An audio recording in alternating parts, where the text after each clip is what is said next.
زه منل شوی دی. د متکلم ضمیر د متکلم مفرد ضمیر په توګه. همدارنګه وروسته ځینې تعدیلات بیا راغلي دي په نورو پرېکړو کې چې بیا ذکر کو. خو لکه مونږ او پاته بیا پاتې شوی دی، مخکې مونږ چې وویلې که نه پاته سه، دا بیا په پاتې منل شوی دی په وروستۍ پرېکړو کې، ځکه دلته 3 پرېکړې شوي دي.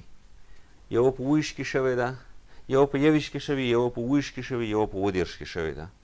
نو بیا په هغه وروستۍ کې چې دی دا هغې ته به رام شو پاتې منل شوې. او د موږ او مونږ دواړو صورتونه منل شوي دي.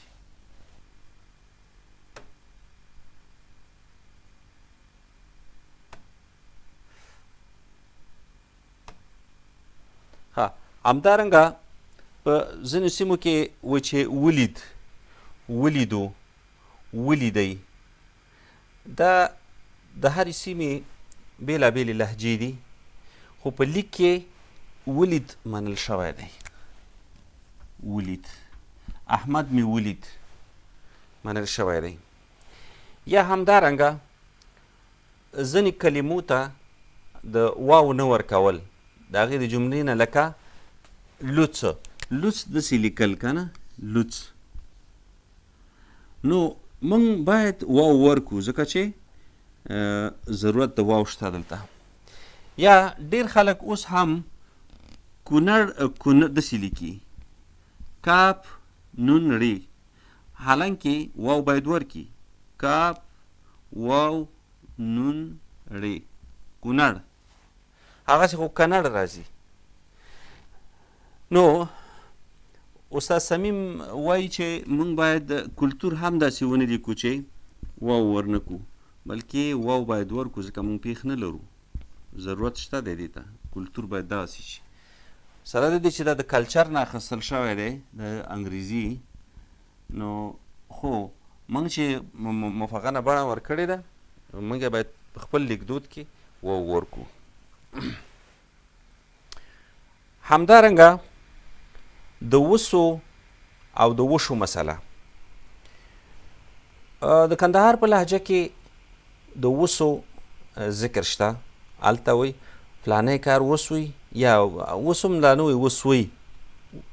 خو په ځینو لهجو کې چې غالبا د پکتیا او د ځینو نورو مشرقي د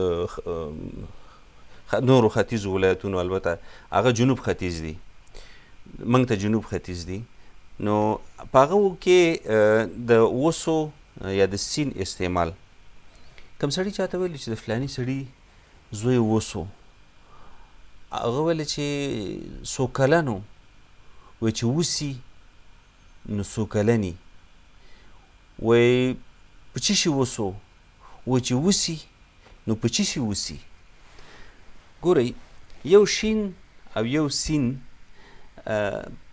لیک خو لا پرېږده چې په دغه کې هم دومره فرق راولي په وینا کې. د وسو مثلا وایي فلانی سړی وسو، موږ وایو وسو، وسو یعنې وسوځېده، خو وسو د وشو په معنا، فلاني سړي زوی وشو. وشو او وسو کې دومره فرق دی چې پوښتنه ترې کوي چې د فلاني سړي زوی وسو، وایي چې په څه شي وسو، یعنې په اوبو په چای وسوځېده، په اور وسوځېده، په څه شي. وایي چې وسي نو په څه شي وسي، یعنې چې وسوځي، چې وشي، یعنې چې تولد شي نو په څه شي تولد کېږي. یعنې دومره دغه شته دی لهجوي توپیر. په هر صورت دلته شو دغه شو ومنل شو، سوی، شوی، سته، شته، سی، شي، دا ټول اتفاقي صورتونه وسو، وشو، سوی، شوی، سته، شته، سی، شي، هغه به راسي. صحیح ده چې موږ په خوله کې نشو جوړولی د چا، اما د لیک خبره چې ده داسې باید ولیکو. یا دلته اوس د ځینو وختونو کې صفتونه هم همداسې راځي. لږ اوبه، لږه ډوډۍ، لږه ډوډۍ، لږې اوبه. موږ د خوږیاڼو په لهجه کې کله چې هغوی چاته وایي چې ما ته لږې اوبه راکړه، موږ وایو لږې اوبه راکړه، هغه وایي لږ اوبه راکړه. دا لږ د اوبو دپاره صفت دی، خو اوبه دلته موږ چون آخره کې د تانیث د غ لري، هی لري، نو هغه موصوف هم صفت هم باید دغه شي، صفت او موصوف سره دغه مطابقت ولري. همدارنګه ښه خبرې، ښې خبرې.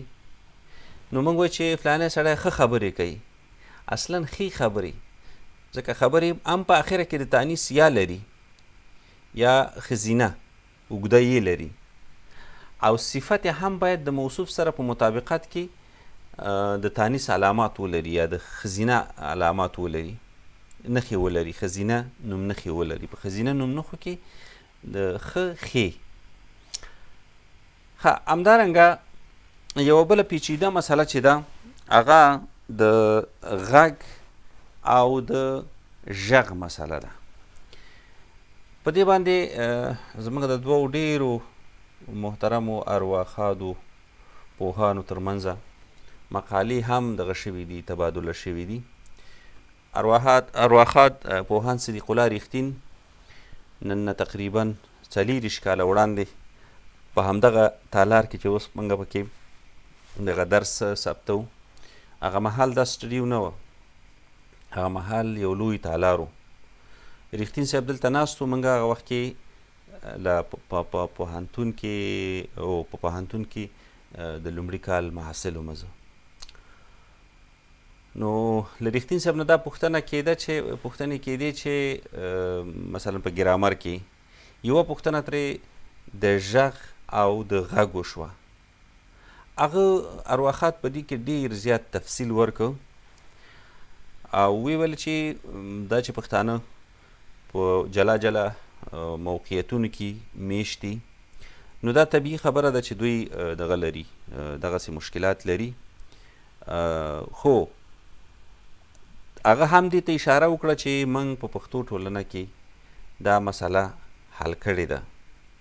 که د کندهار په لهجه کې ژغ ویل کېږي، هغوی دې وایي، یا په ځینو لهجو کې چې غږ ویل کېږي خو په ګا پې لیکي یا غاږ، یا په ځینو لهجو کې دا د غاښ په نوم باندې دا ګا بلکل د غین ته راوړي، ځکه مخرج دلته نږدې دی، خصوصا زموږ د خوږیاڼو په لهجه کې غاښ کړه، فلاني ته غاښ کړه، یا د پچیراګام په لهجه کې، غالبا چې د وردګو په لهجه کې هم دغسې یو څه شی شته دی. نو لہذا موږ چې لیکو منل شوی صورت چې دی د غږ دی، غین او ګي، غین او ګي. خو دغه غږ نه وي، هغوی بیا ژغ وایي، ژغ دې وایي خو په لیک کې غږ دی. همدارنګه ځینې وایي، دا د ځینې وایي کلمه چې ده دا منل شوې ده. ځینې وایي، ځینې او ځینې. د ځینې او د ځینې توپیر شته. مثلا ځینې د ل په معنا د منشأي حالت دی، له احمد ځینې مې کتاب واخیسته، خو ځینې د بعضو په معنا دی،